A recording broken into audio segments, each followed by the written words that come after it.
ஓம் கைலாய மலைகுமரனுக்கு அரகரோகரா.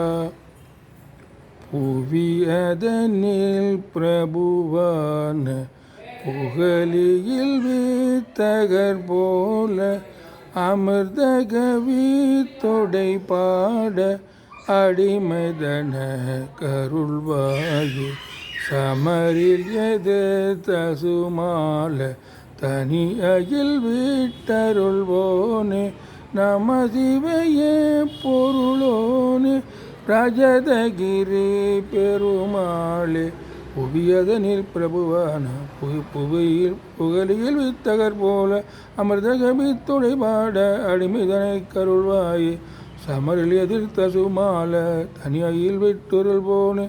நம சிவைய பொருளோனே ரஜதகிரி பெருமாளே. ரஜதகிரி பெருமாளே அடிமைதன கருள்வாயே.